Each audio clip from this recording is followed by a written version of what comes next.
Okay. All right. We are live in the Shred Facebook group. I'm here with Nicole Berger. Thank you, Nicole, for being willing to do the 5 questions interview with me. This, for anyone who's new in the group and you have never seen any of these 5 questions interviews that I do periodically, then just to give you a little explanation of what it is, it's just 5 questions that I have decided are the questions that I would most like to ask if you and I were hanging out, sitting together for coffee and just wanted to get to know more about you. And I think this is a fun thing to do for our community because we all are connecting in such an awesome way through Shred and the protocol.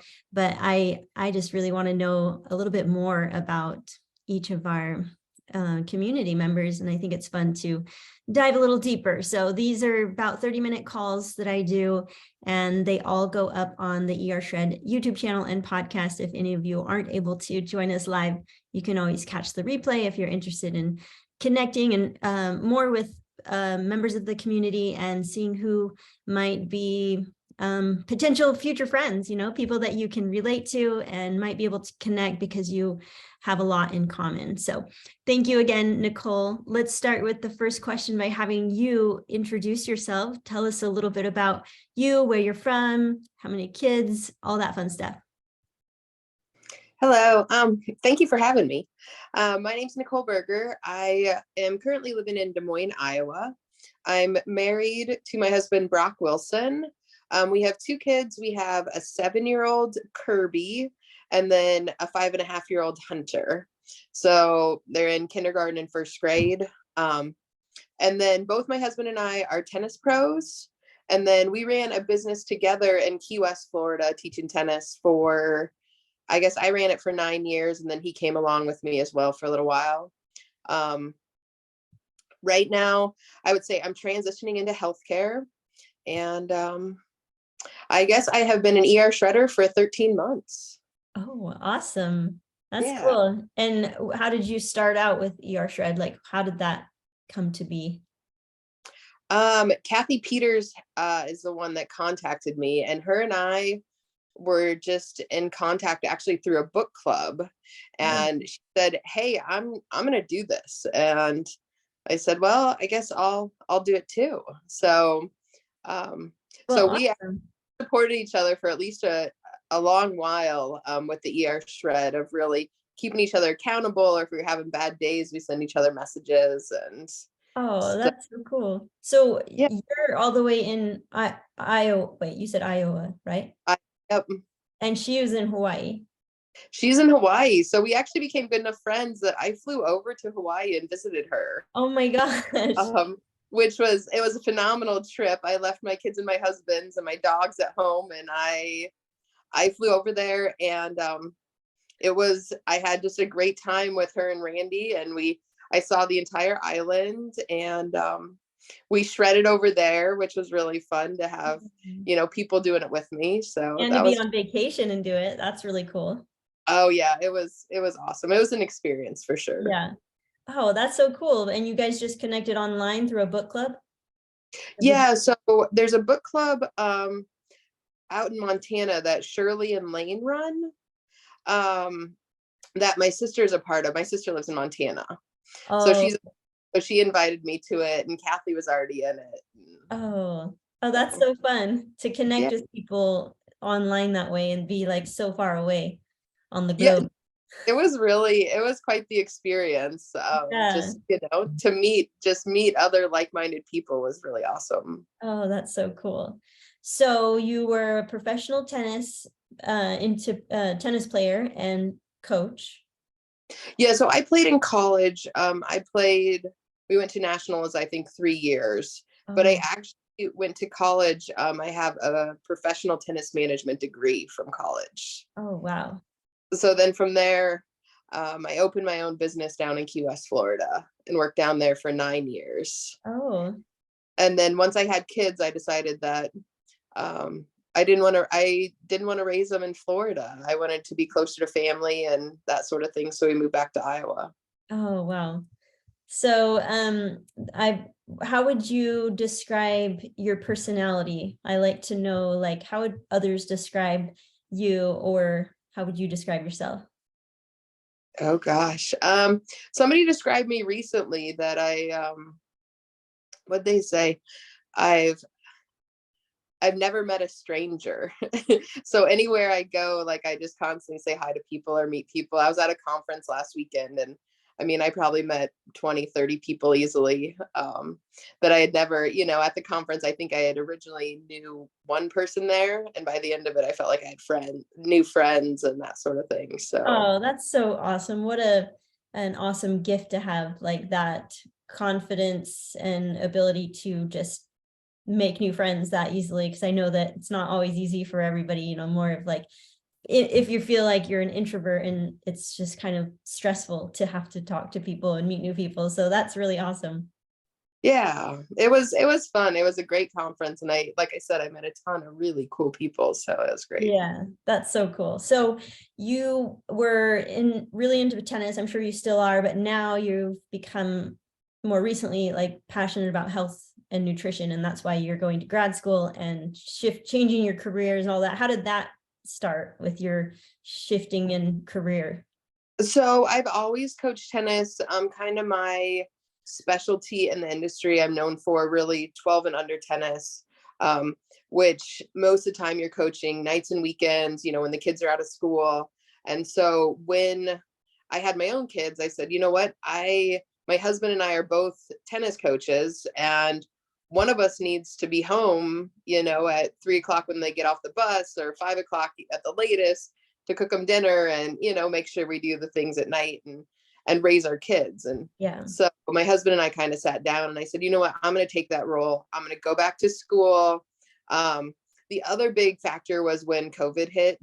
Him and I were both laid off because of the pandemic. Our club was closed that we were working at, so I said one of us needs to be essential, is really kind of how we came down that healthcare path. But I Yeah. would say my whole life, like I've really been into nutrition. Like if I had a choice to read a tennis magazine or nutrition magazine, I would read nutrition over and over. Okay. So Yeah. this is So more fitting for you anyway. yeah. I do have to say I've written a lot of papers in the last couple of years, and the healthcare industry, especially in the United States, is very disturbing to me.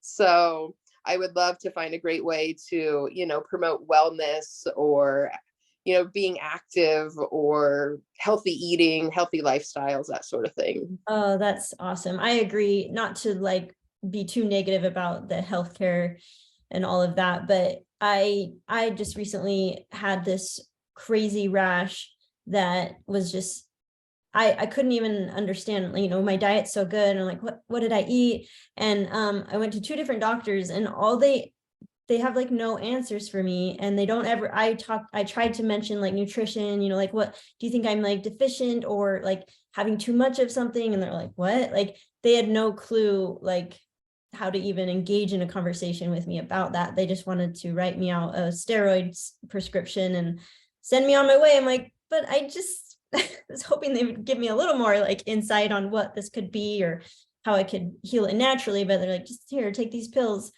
So I agree. I just think that it would be nice if there was a little bit more alternative information or insights when you want to go to a doctor, instead of just all they have for you is a prescription. Right. Yeah, no, it's the more I read about it, the more it's like, okay, I understand why they're doing this, but at the same time, like there's better ways, Yeah. Mm-hmm.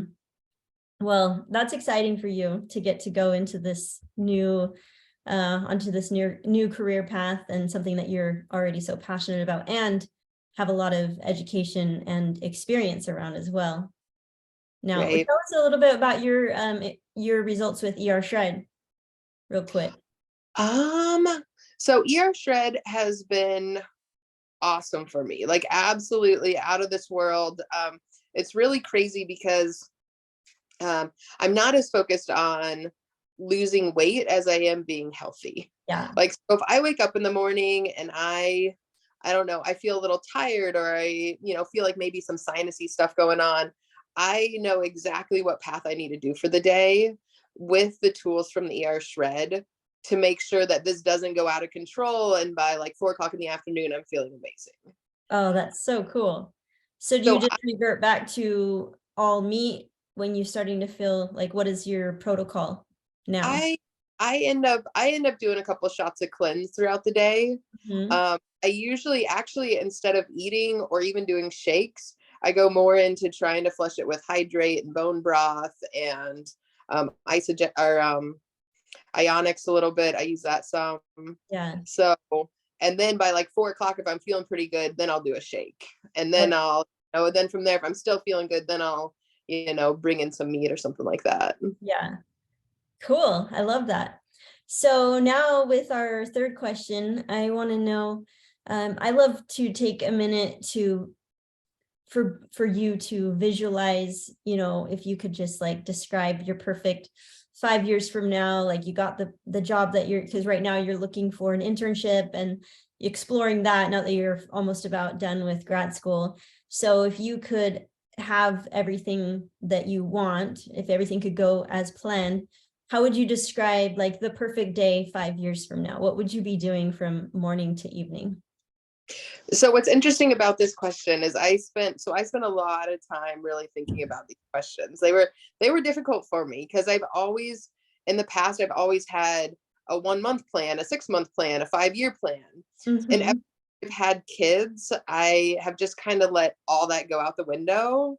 And I just kind of like, I don't want to say just listen to, what's going on around me, but it's more or less like you can't predict anything. Like you don't know when you're gonna have a sick kid. You don't know, Yeah. what's gonna turn, or I had long COVID for like 9 months at one time. And so Oh, you just I can't predict that sort of stuff. So I kind of let some of that stuff kind of slide.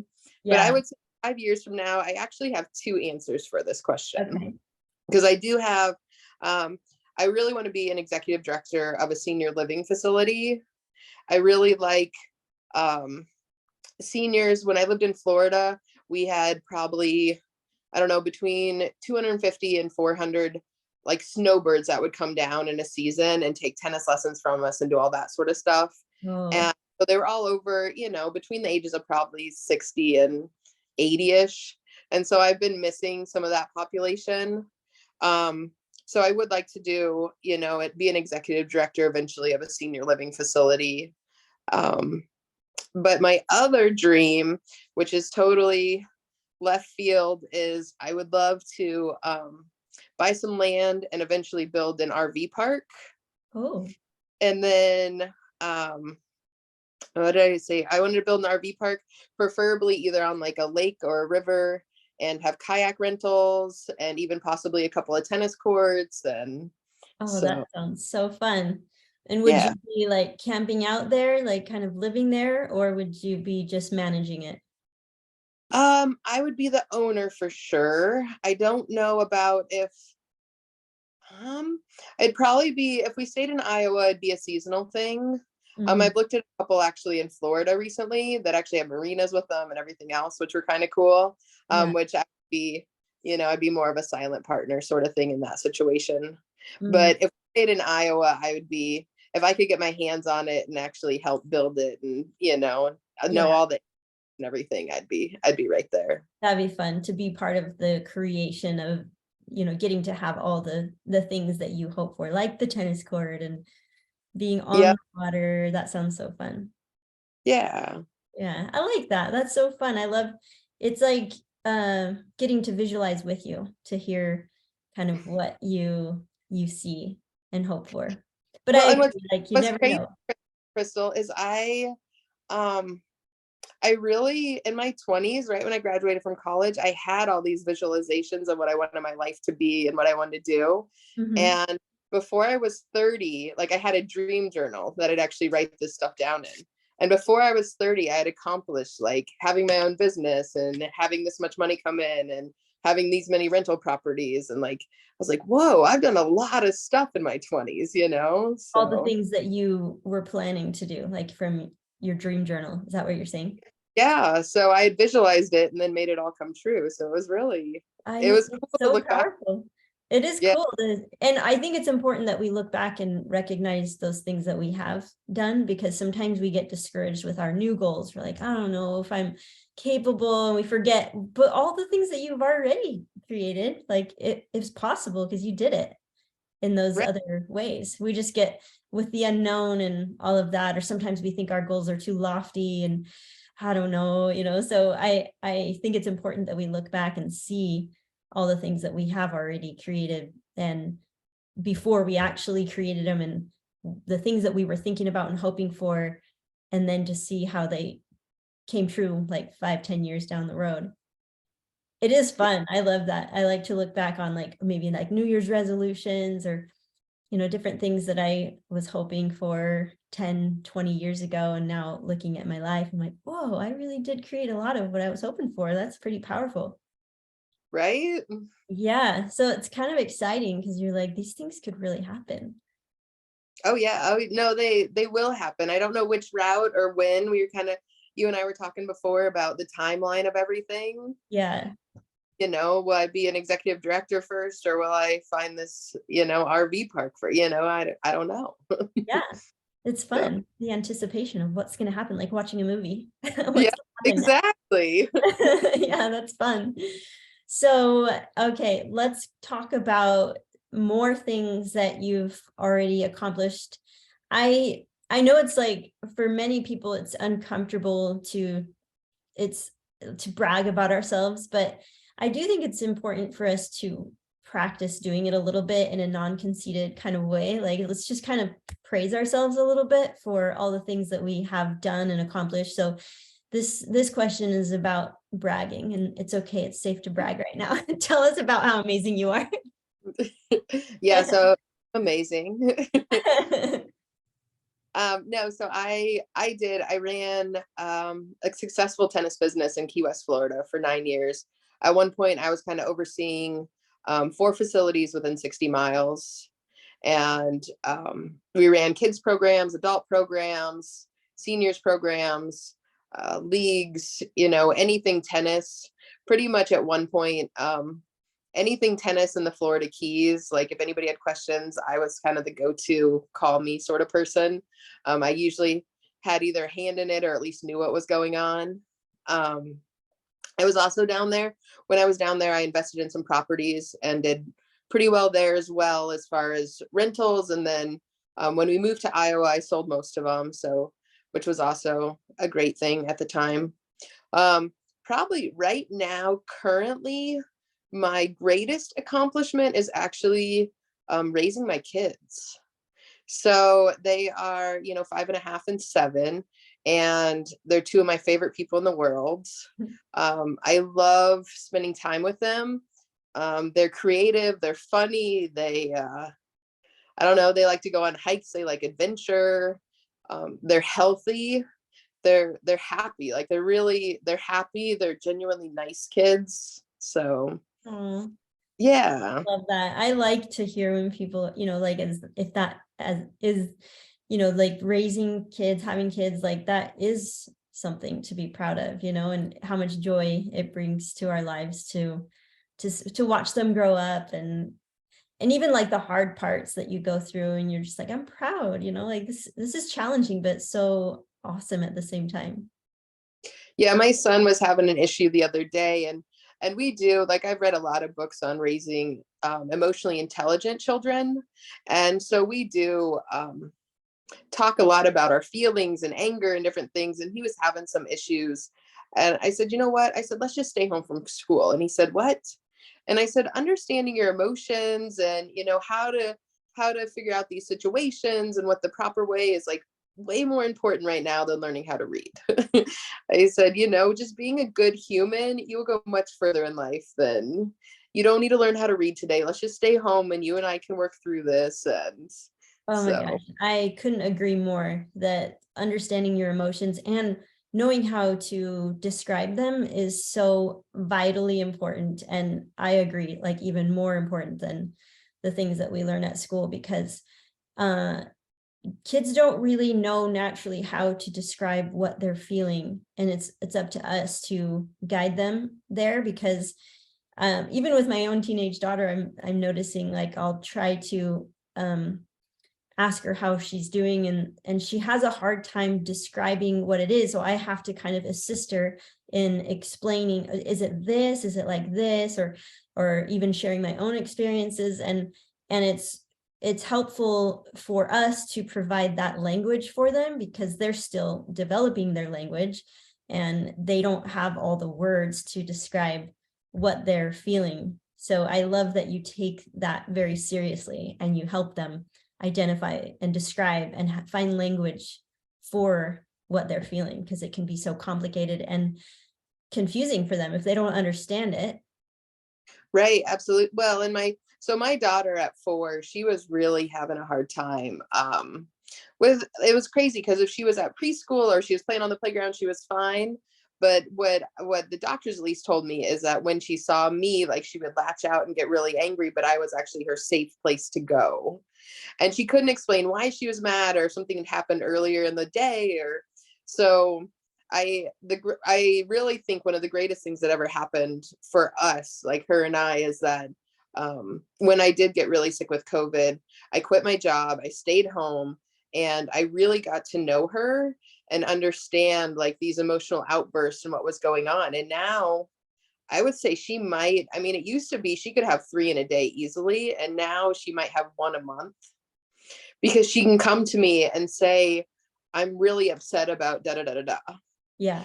or I'm angry at this person because they said this, or whatever it is, and we can work through it, and she can really address the emotion. It's not just anger anymore. It comes out as sadness or frustration or whatever it is. That's so cool. That's so awesome. I love that you're making that a priority to teach them and guide them in that area. Yeah, it's a hard area, and I feel like it's not, mental health and that sort of thing is not talked about enough. And it's hard to navigate, especially like you said, like a young person, even a teenager has hard times. Yeah. Yeah. Okay, well, let's finish the call with the last question. I would love to have you describe how you view life, like the purpose of life, and what gets you, like, what gets you out of bed in the morning and keeps you excited about this journey. Definitely my kids get me out of bed in the morning. Well, this morning at 3:45 it was my dog, but Yeah.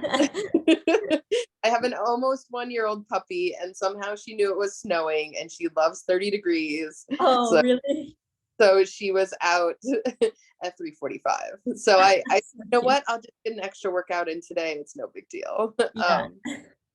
But I really thought about this question a lot, and I think it's people, like connecting with people, and just spreading love or joy or kindness or smiles, or any of that sort of thing, just improving people's lives. So Yeah. I did teach tennis, but like our motto for the company Paradise Tennis was tennis for the fun of it. And then kind of I guess our theme was really, um, making people happy for that 1 hour they're on the tennis court, and figuring out the people's why, and then making sure that you met their why every time. Mm. I love that.